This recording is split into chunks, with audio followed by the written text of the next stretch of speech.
Our son Vaughn was born at 31 weeks. He weighed 4 pounds, 1 ounce, and was 17 inches long. Those first 5 weeks of his life he spent in the neonatal intensive care unit. He needed to learn how to eat. He needed to learn how to breathe on his own. He needed his lungs to develop. It was a very scary time. The first year of his life, he was very sick. When he got colds, they immediately went into his chest, and he had upper respiratory issues. He spent time at CHOP for bronchiolitis.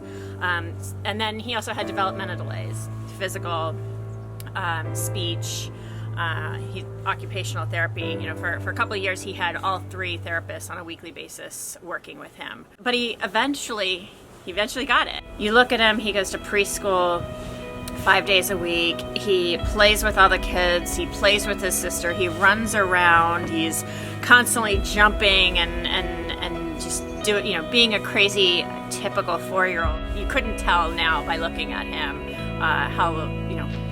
what a long road it's been for him to get to this point. So it's great to see him and how far he's come.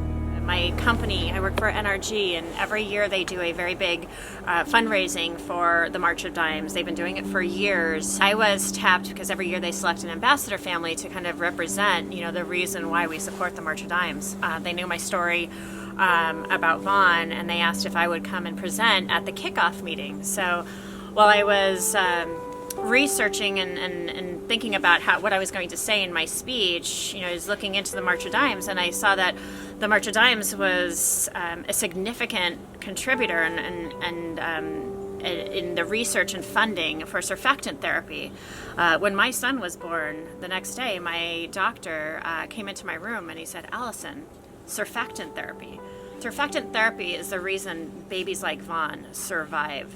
20 years ago, it would have been a completely different scenario."